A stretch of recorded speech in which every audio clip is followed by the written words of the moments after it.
Indian 2 trailer வந்து release ஆயிருக்குதுங்க. July 12ஆம் தேதி இந்த கவர்மெண்ட்டுக்கு டேக்ஸ் கட்டாதவன், அடுத்தவங்களோட உழைப்பை திருடுறவன், அடுத்தவங்க பணத்தை காசப்படுறவன், இந்த லஞ்சம் வாங்குறவன், இவங்க எல்லாத்துக்குமே வந்து ஒரு கில்ட்டியான ஃபீலிங் ஏற்படும். ஏன்னா வந்து இந்தியன் தாத்தா வந்து செப்பல்லே அடிக்க போகிறாரு. இந்த வீடியோவில் இந்தியன் 2 ட்ரைலரோட டீகோடிங்கை பற்றி பார்த்துருவோம். நான் பார்த்து ஷாக்கான உங்களுக்கு தெரியாத பல இன்ட்ரெஸ்டிங்கான விஷயங்களை வந்து இந்த வீடியோவில் நான் சொல்ல போகிறேன். அது மட்டும் இல்லாமல் இந்தியன் 2ல் வந்து சூப்பர் ஸ்டார் ரஜினிகாந்தையே வந்து கலாய்ச்சிட்டு இருக்காங்க. சங்கர் இப்படி பண்ணுவார்னு நான் எதிர்பார்க்கவே இல்லை. இந்தியன் 2ல் வந்து கமல் வந்து 3-4 கெட்டப் நடிச்சிருக்காரு அப்படிங்கிற மாதிரியெல்லாம் வந்து நம்ம ட்ரைலரில் பார்த்துருப்போம். அதில் 3 பேர்த்துக்கு 3 ஸ்டோரி இருக்குது. அது என்னங்கிறது எனக்கு மட்டும் தான் தெரியும். ஸோ இந்த வீடியோவை ஸ்கிப் பண்ணாமல் கடைசி வரைக்கும் பாருங்கள். அப்போ தான் இந்தியன் 2 படம் வந்து ரிலீஸ் ஆகும்போது நான் சொன்ன விஷயங்களை கனெக்ட் பண்ணி பார்த்தீங்கன்னா உங்களுக்கு ரொம்ப எக்ஸைட்மெண்ட்டாக இருக்கும். இப்போ ஒரு லைக்கை போட்டுருங்க.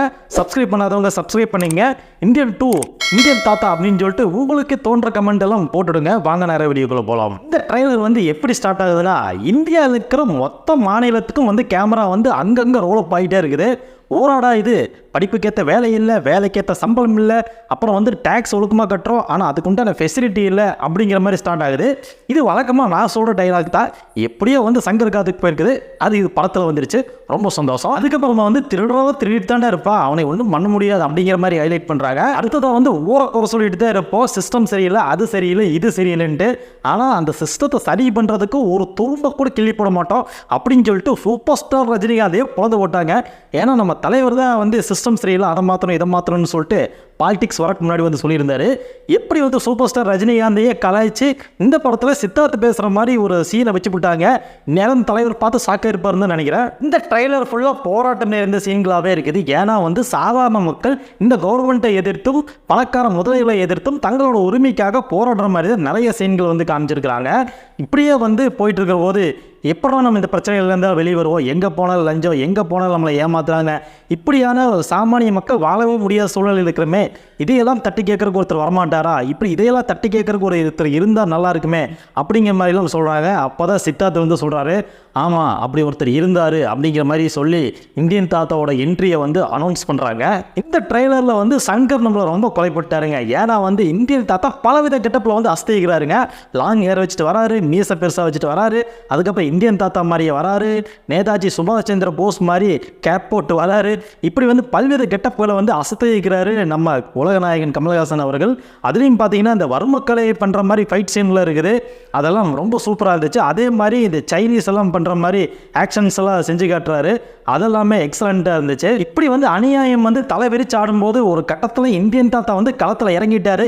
மீண்டும் இந்தியன் தாத்தா வந்துட்டாரு. நம்ம வந்து 90s கிட்ட இருக்கும்போது சத்தியமான் வந்துட்டாருன்னா எப்படி ஒரு எக்ஸைட்மெண்ட்டாக வந்து பார்ப்போமோ அதே மாதிரி இப்போ வந்து இந்தியன் தாத்தா மறுபடியும் வந்துட்டா இருக்கிற ஒரு எக்ஸைட்மெண்ட்டில் மக்கள் எல்லாம் வந்து ரொம்ப ஆர்வமாக இருக்கிறாங்க.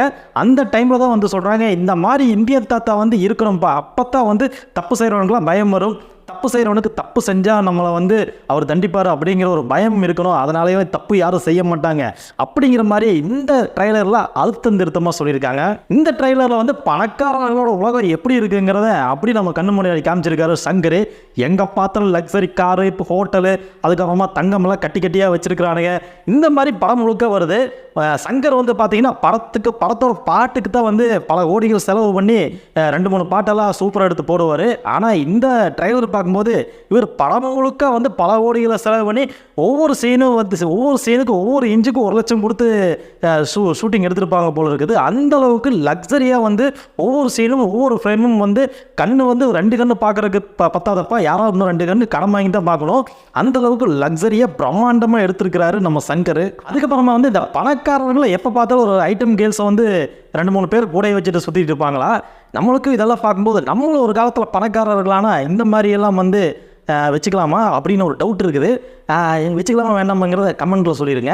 ஏன்னா வந்து பணக்காரங்களே இப்படித்தான் இருப்பாங்களா அப்படிங்கிற மாதிரி தான் நம்மளுக்கு தோணுது. ஏன்னா எல்லா படத்துலையும் பார்த்தீங்கன்னா பணக்காரன்னா ஒன்று பாட்டில் காமிக்கிறானுங்க, இல்லைன்னா குட்டியில் காமிக்கிறானுங்க. இப்படித்தான் வந்து இந்த படத்துலையும் வந்து பணக்காரர்கள் கூட இருக்கிற உலகத்தை அப்படியே கண்ணு முன்னாடி காமிச்சிருக்காங்க. அதுக்கப்புறமா வந்து இந்த படத்தில் வந்து விஜய் மல்லையாவை மையமாக வச்சு ஒரு கேரக்டர் வந்து உருவாக்கிக்கிறாங்கன்னு போன இந்தியன் 2 வீடியோலேயே நான் சொல்லியிருந்தேன். அதே மாதிரி இந்த ட்ரெய்லரில் வந்து மறுபடியும் காமிச்சிருக்காங்க. விஜய் மல்லையா சுற்றி ஒரு உலகம் இருக்குது, அந்த உலகத்தை காமிச்சிருக்கிறாங்க. இவர் வந்து நிறைய பணங்கள் எல்லாம் வாங்கி ஆட்டையை போட்டு வெளிநாட்டில் போய் செட்டில் ஆகிட்டார் இல்லையா, இந்தியன் தாத்தா அவர் மறுபடியும் தூக்கிட்டு வந்து நம்ம இந்தியன் கவர்மெண்ட்டுக்கிட்ட ஒப்படைக்க போகிறாரு அப்படிங்கிற மாதிரி சொல்லியிருந்தேன். அது கன்ஃபார்ம் ஆயிடுச்சு. அதுக்கப்புறமா வந்து எஸ்ஜே சூர்யா வந்து வேற லெவலில் காமிச்சிருக்காங்க. ஏன்னா வந்து கழுத்து அருந்து கீழே விழுந்துருங்க, அந்த அளவுக்கு தங்கத்தை போட்டுட்டு மனசுக்கு தெரியறாப்புல. ஆனால் ஒரு டைலாக்கு கூட இந்த ட்ரெய்லரில் வந்து ரிவீல் பண்ணலை. ஏன்னா அவரோட டைலாக்ஸ் எல்லாமே வந்து வெறித்தனமாக இருக்க போது, அவரோட போர்ஷனும் பார்த்தீங்கன்னா சின்னதாக ஒரு சின்ன பிட்டு மட்டும் காமிச்சு விட்டுட்டாங்க. ஏன்னா பின்னாடி அந்த படத்தில் எந்த அளவுக்கு பிரம்மாண்டம் காமிச்சிருப்பார் அப்படிங்கிறத நம்ம படம் பார்த்தா தெரியும். அசுரத்தனமான நடிப்பு இருக்கும் அப்படிங்கிறதுல எந்த சந்தேகமும் இல்லை. அதனால தான் அதெல்லாம் மறைச்சி வச்சுருக்காங்க. படம் பார்க்கும்போது நம்மளுக்கு எல்லாம் எஸ்ஜே சூர்யாவோட வெறித்தனமான நடிப்பெல்லாம் நம்மளால் பார்க்க முடியும். ஸோ வெயிட் பண்ணி பார்ப்போம். இதில் எனக்கு பிடிச்ச ஒரு சீன் வந்து இருக்குதுங்க. சித்தார்த் வந்து இந்தியன் தாத்தாவை பார்த்து கேட்பார், என்ன நீங்கள் வந்து சின்ன வயசில் வந்து நேர்மை தவறாத, திருடாத, உண்மையாரு, நாணயமாரு அப்படின்லாம் சொல்கிறீங்க, ஆனால் வளர்ந்ததுக்கப்புறம் அதெல்லாம் மாற்றிக்கணும், இதெல்லாம் செஞ்சு தான் ஆகணும் அப்படிங்கிற மாதிரி சொல்கிறீங்களே, இது எந்த விதத்தில் நியாயம் அப்படிங்கிற மாதிரி வந்து சித்தார்த் வந்து கேட்டிருக்காரு. இதை வந்து நம்ம பார்க்கும்போது நம்மளையே நம்ம கேள்வி கேட்ட மாதிரி தான் இருக்குது. இந்த உலகம் அப்படித்தான் நம்மளுக்கு கற்பிக்குது. சின்ன வயசுலேருந்து உண்மையாரு, நேர்மையாரு, திருடாத, அப்படி இப்படின்னு சொல்லி தான் நம்ம எல்லாமே படித்து மேலே வரோம். ஆனால் பெருசாக வளர்ந்ததுக்கப்புறமா வந்து நம்ம இதையெல்லாம் ஃபாலோ பண்ணுறோமான்னு கேட்டிங்கன்னா ஃபாலோ பண்ணுறதே கிடையாது.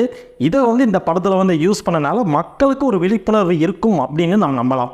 இந்த படத்தில் சித்தார்த்தோட கேரக்டர் என்னவா இருக்கும்னா, அன்னியின் படத்தில் அம்பி எப்படி இருந்தாரோ அந்த கேரக்டர் தான் வந்து சித்தார்த் வந்து ப்ளே பண்ணுறாரு.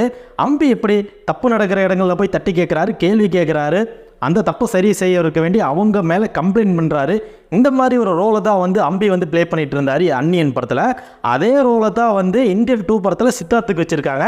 சித்தார்த்தும் அதே மாதிரி தான் போராட்டத்தில் கலந்துக்கிறாரு, தப்பை தட்டி கேட்குறாரு. இந்த மாதிரி ஒரு ரோலை வந்து சித்தார்த் ப்ளே பண்ணுறாரு. ஆல்ரெடி சங்கரோட படத்தில் இருக்கிற ரெஃபரன்ஸே வந்து இந்த படத்தில் எடுத்திருக்காங்க அப்படின்னு தான் எனக்கு தோணுது.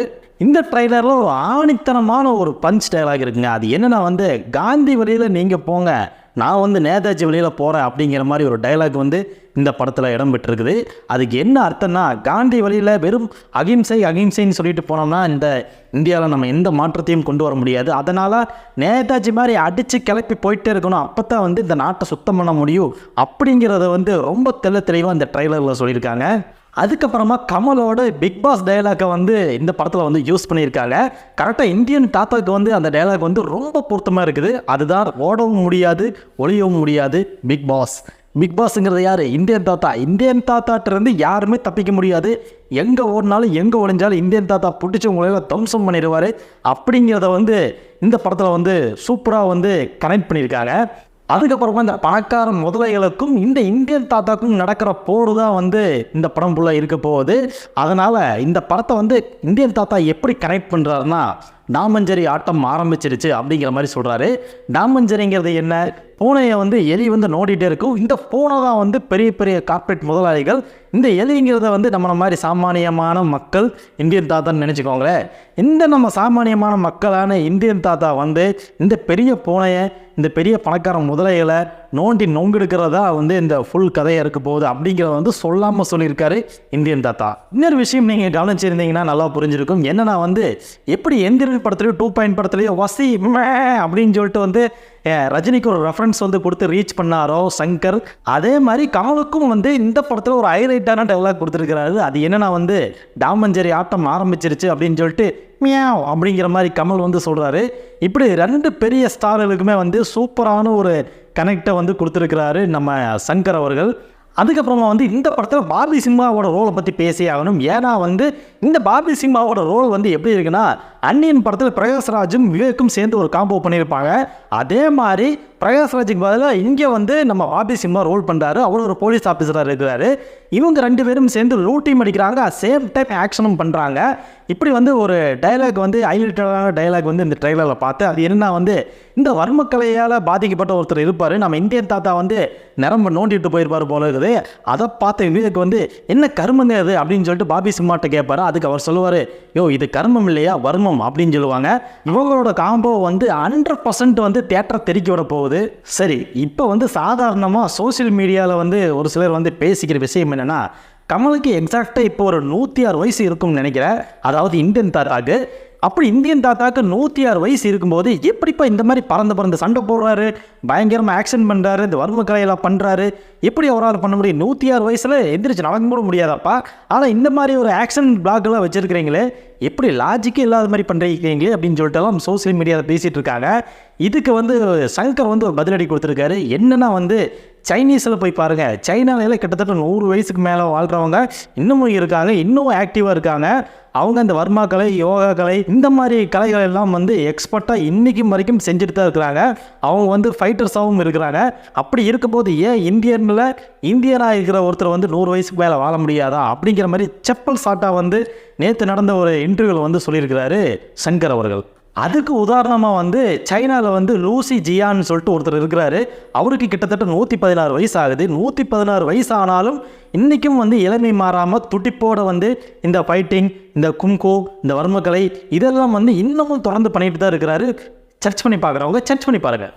இந்த ட்ரைலர் பார்த்தவங்க எல்லாத்துக்குமே ஒரு கன்ஃபியூஷன் இருந்திருக்கும். ஏன்னா எத்தனை கமலப்பா வரப்போகிறாரு, இல்லை ஒரே கமல் தான் நிறைய கெட்டப்பில் வராரா அப்படிங்கிற மாதிரி கன்ஃபியூஷன்ஸ் எல்லாம் இருக்கும்.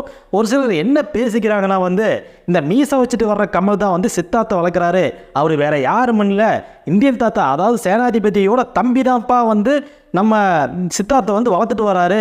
அதுக்கப்புறம் தான் சித்தார்த்துக்கு தெரிய வருது நம்ம தாத்தா தான் இந்தியன் தாத்தா அப்படின்னு சொல்லிட்டு ஒரு கேங் சொல்லுது. இன்னொரு கேங் என்ன சொல்லுதுன்னா நம்ம சந்துரு இருக்கிற பார்த்தியா, அதாவது இந்தியன் தாத்தாவோட பையன் சந்துரு, அவரோட பையன் தான் சித்தார்த்து அப்படிங்கிற மாதிரி சொல்கிறாங்க. அந்த சந்துரு தான் கொஞ்சம் வயசாகி ஒரு கெட்டப்பில் வராரு. அந்த கெட்டப் தான் கொஞ்சம் வயசாக முன்னாடி இருந்த ஒரு கெட்டப்பு. ரொம்ப வயசாக இந்த படத்தில் பார்த்திங்கன்னா ஒரு 3 கெட்டப்பில் 3 விதமான ஃபேஸோடு இருப்பார் கமலஹாசன் அவர்கள். கொஞ்சம் ஆவரேஜாக வயசான மாதிரி ஒருத்தர், ரொம்ப வயசான மாதிரி ஒருத்தர். இந்த மாதிரி இருக்கிறனால தான் இந்த மாதிரி கதைகள்லாம் சோசியல் மீடியாவில் பேசிக்கிறாங்க. நம்ம இந்தியன் தாத்தாவுக்கு தம்பி இருக்குது, அதே மாதிரி சந்துரு அதாவது இந்தியன் தாத்தாவோட பையன் தான் ஒரு சீனில் வராரு. அப்புறம் இன்னொரு தம்பி இருக்கிறாங்க அப்படிங்கிற மாதிரிலாம் 2 தம்பி அவருக்கு, இந்தியன் தாத்தாவுக்கு 2 தம்பி, அதனால 3 விதமான கெட்டப்பில் கமல் வராரு அப்படிங்கிற மாதிரியெல்லாம் சோசியல் மீடியாவில் சும்மா கம்ப்யூட்டர் கதையாக அடிச்சுட்டு இருக்காங்க.